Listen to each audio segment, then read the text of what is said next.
Hello, and thank you for coming to the McWaters Effect. I'm your host, Matt, and today I'm looking at the Gateway Pundit. But first, I need you to hit like and subscribe to help the channel grow. Let's go ahead and take a look at this article. The dominoes are starting to fall. The freight train is coming across the country. Boris Epstein describes road ahead of selection integrity. There's a video below. We'll go ahead and watch it. There's a lot of confusion in the media, the Associated Press and Rachel Maddow. They're dancing on the graves of the deplorable, saying this is all. They proved that this is all a bunch of half-baked, half-cocked wingnuts. They're looking for bamboo. They're looking for UV lights. What actually happened on this database? There was a tweet out today. You retweeted, said this is important. What's the story of this database? Steve, here's the story of the database. Thanks so much for having me. Great to be with the MAGA Patriot that are your audience. Here's the story with the database. The database was removed. The database was not where it was supposed to be, and then the audit team was able to find the database. But the bottom line is that the database was not in the location where it was supposed to be. So what is that? Do we lose Boris? So tell me what that means.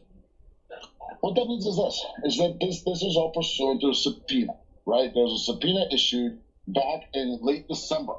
And it appears that Maricopa County Board of Supervisors and others who had control of this database, which is the results and tabulations database, extremely important.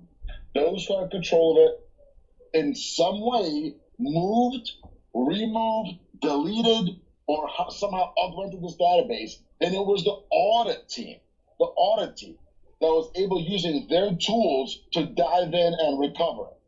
So this messaging of, oh no, it wasn't really touched, the audit team just missed it, wrong. This is the same as if, during an investigation, one side takes a piece of evidence and tries to wipe it from, their computer, their phone, and then the investigators are able to use their tools and recover that information. That happens quite often, actually. So that is what it appears to be. If anything, that makes the issue more troubling, because now you've got the auditors who have to use their tools, their knowledge, to recover information that appears to have been tampered with. And I can tell you as an attorney, I can tell you from following criminal law and studying various cases very deeply, that level of tampering with evidence, if that is the case, if that's what happened, that is a big problem for those who had control of these machines, who had control of the database before it went over to the auditors. Again, this all has to be figured out. Answers have to be given. The answers given so far on that 14-page screed from the Maricopa County Board of Supervisors, from the Twitter storm, so on and so forth, they are not satisfactory.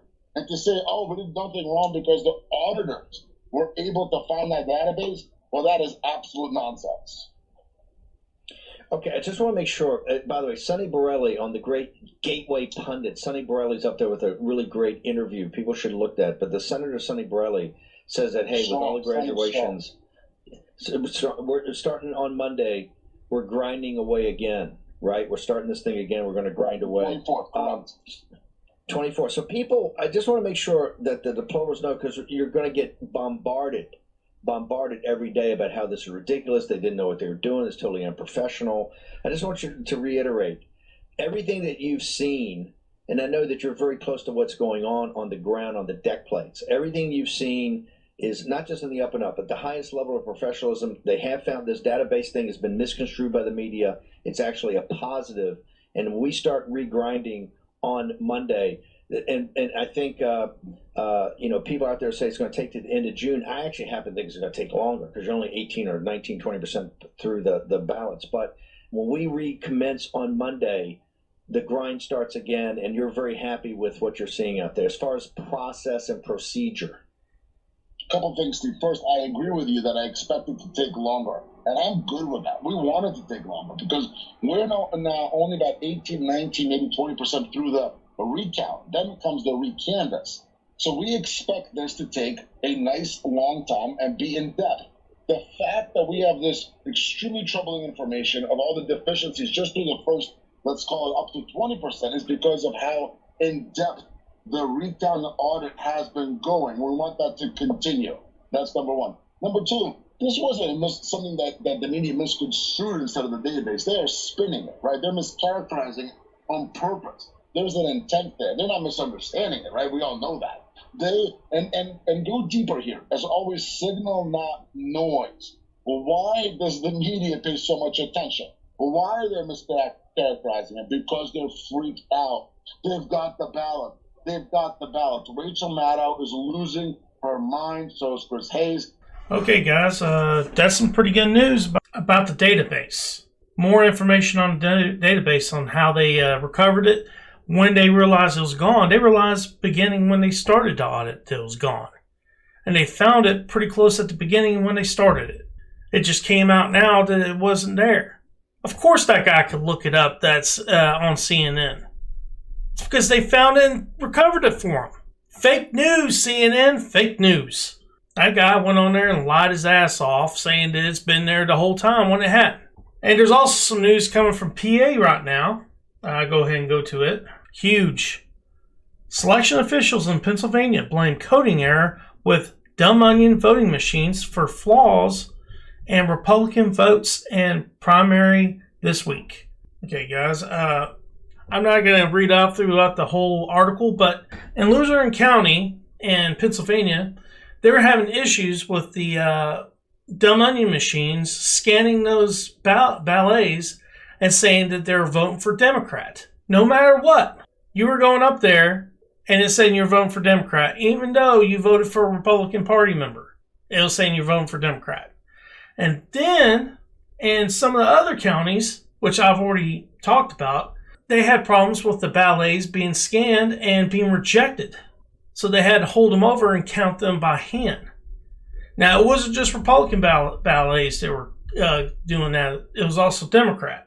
These are the few counties right here on this story that actually had all the ballets going to Democrat, no matter what.